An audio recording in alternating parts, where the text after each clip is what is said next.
Hi, I'm Fred. And I'm Sarah, aka the Paris Quiz Mistress.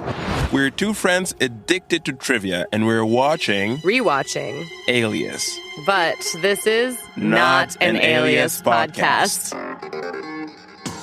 Every episode, we play general knowledge trivia on a theme. 5 quiz questions for you to play along. And the iconic early 2000s spy thriller show starring Jennifer Garner Doesn't really matter. Because this is not an Alias podcast.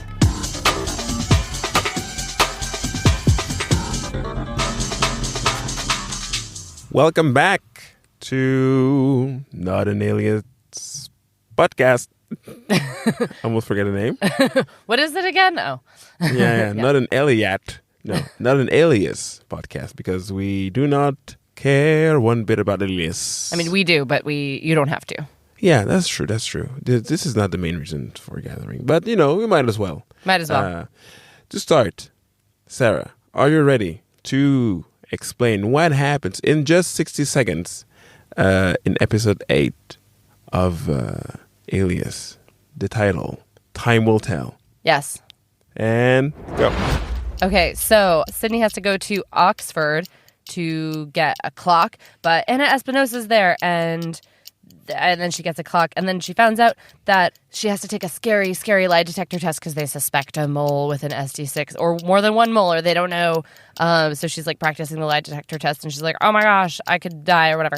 And then we find out that Jack is the one that is leading Will down a false path of journalism, and then people are getting killed about this, and then Sydney goes to Italy to find the clockmaker who can fix the clock that she got, and then they find out that there's some star coordinates of in the clock, and then it leads them to Argentina, and then she falls down a hole, and it's really scary.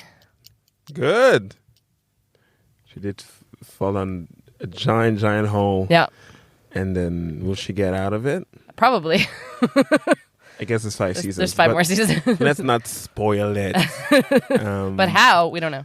Enough about Alias. Quite enough. Exactly. Because we're here for trivia.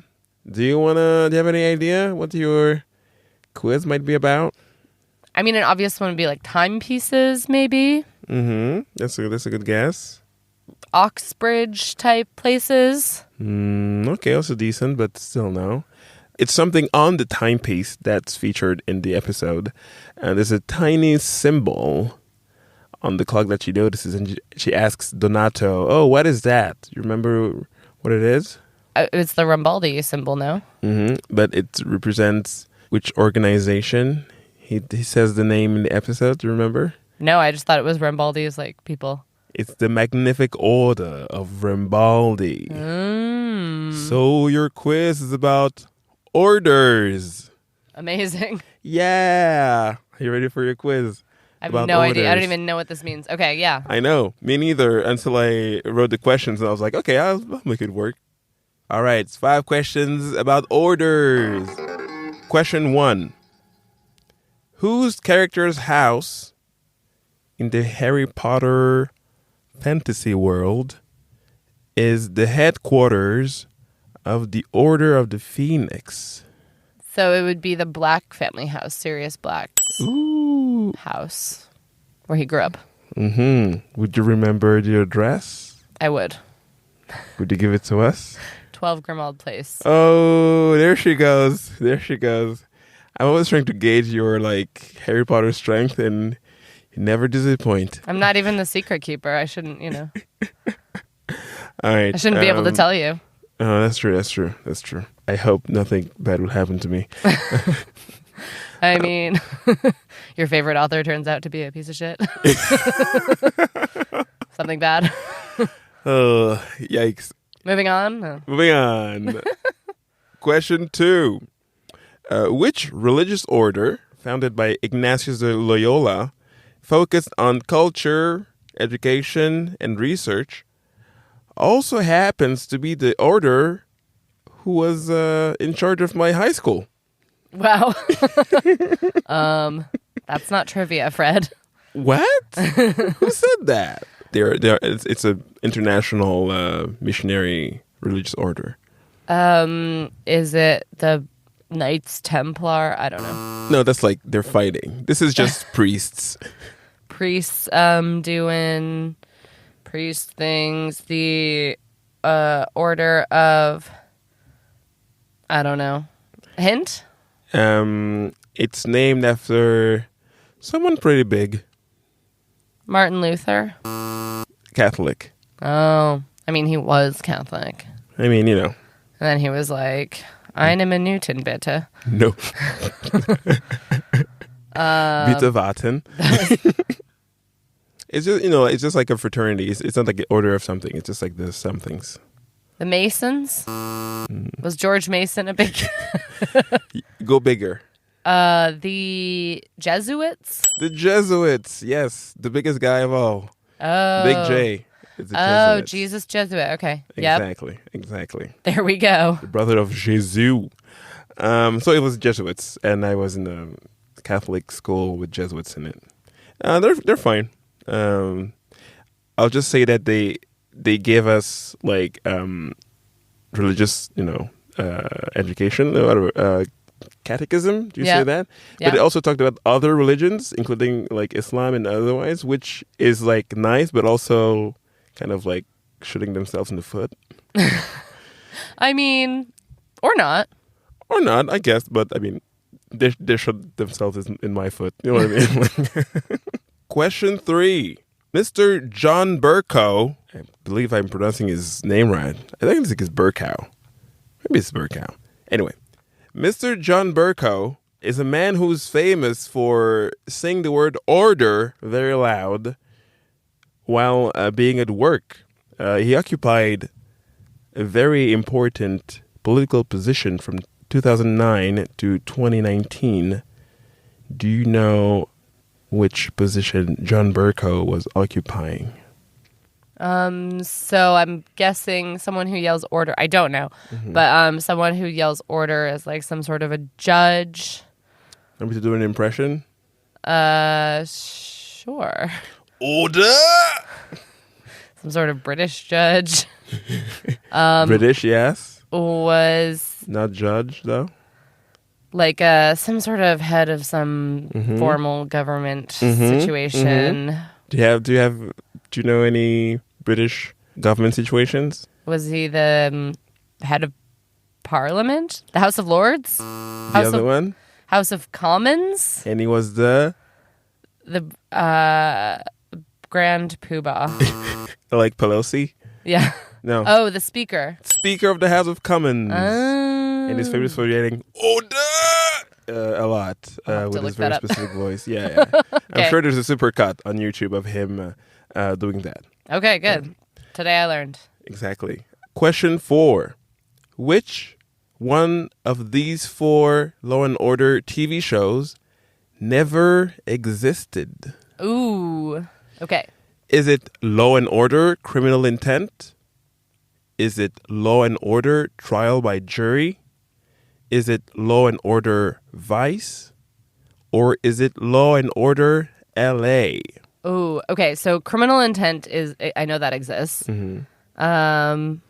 Maybe LA, because it's kind of like breaks with the naming, the naming convention. LA existed. Oh, no. You only have 2 options left. Is it Trial by Jury or is it Vice? Vice? Vice didn't exist. Okay. Yeah. It's kind of old-fashioned to have like Vice, but yeah.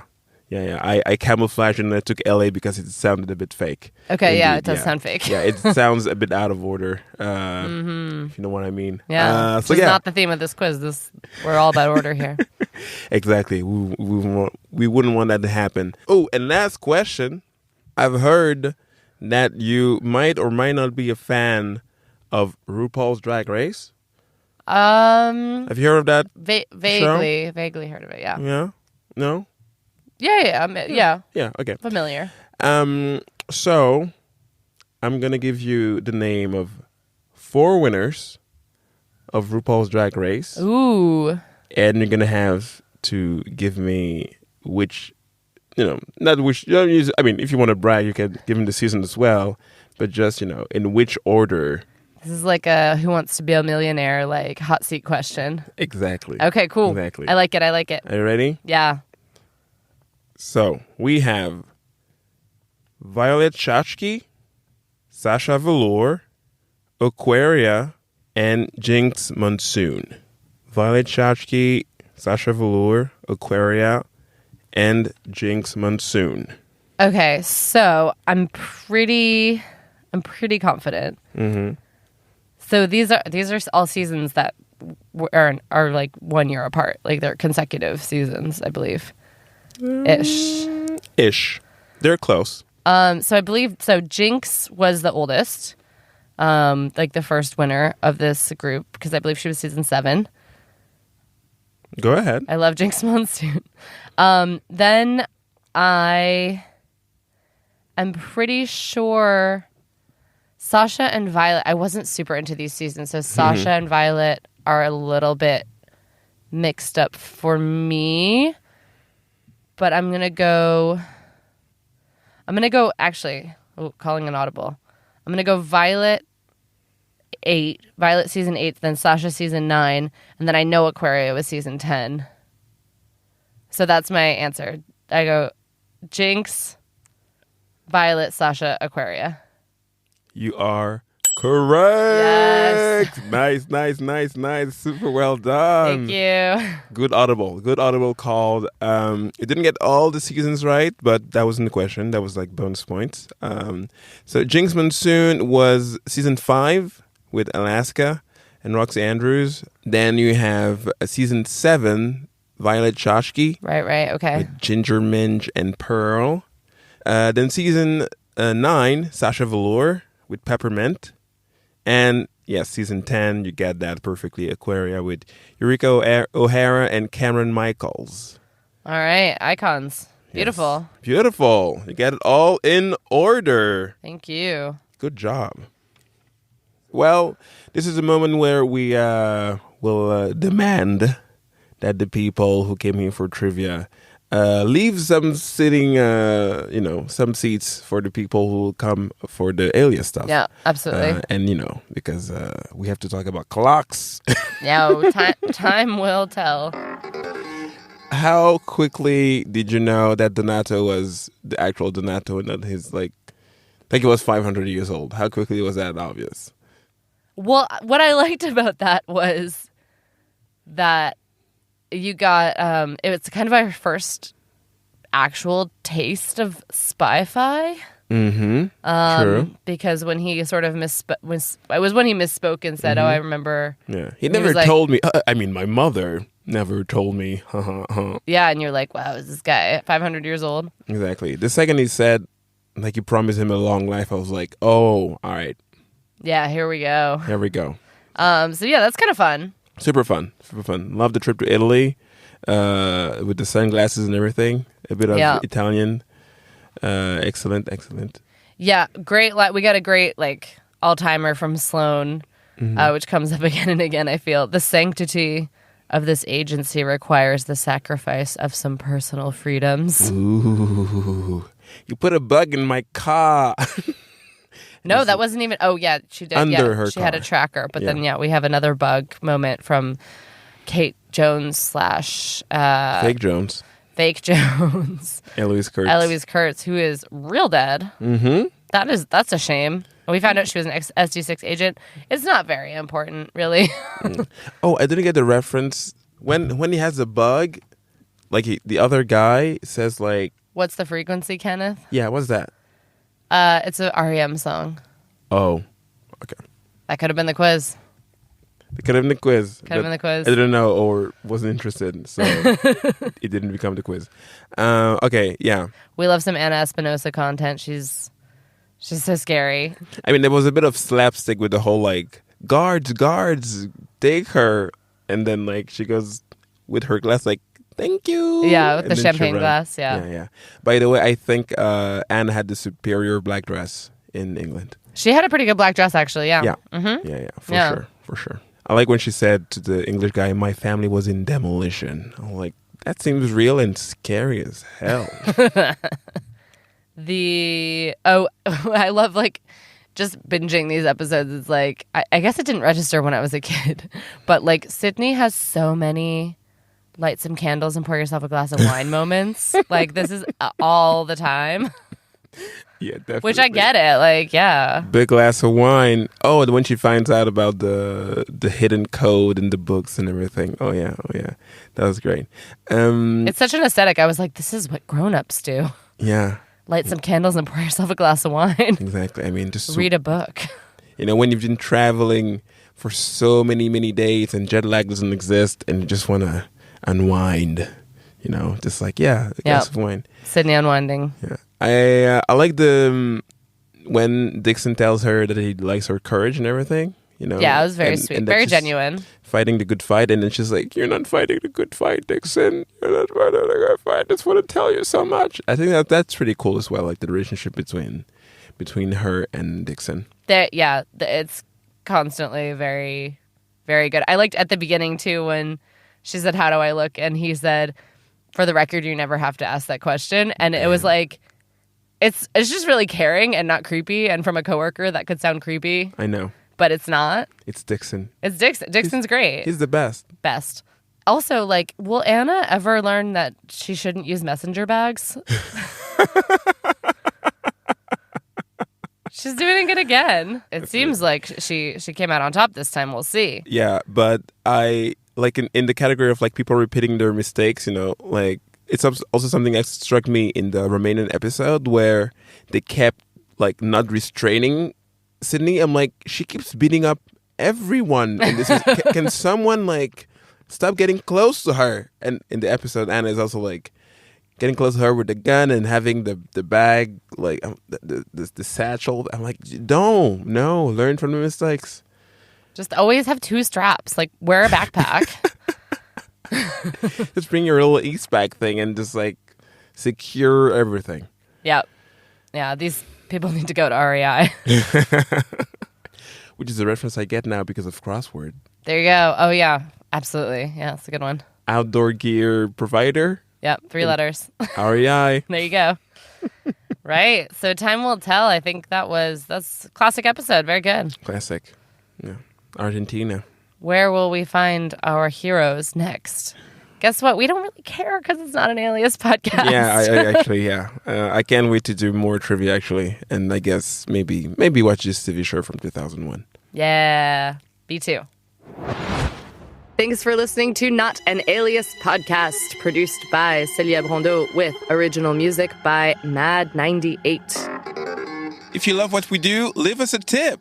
The link to the tip jar is in the description. And you can follow all things trivia at Paris Quiz Mistress. And all things Fred at Fred Me Up. Until next time. Stay nerdy and keep quizzing.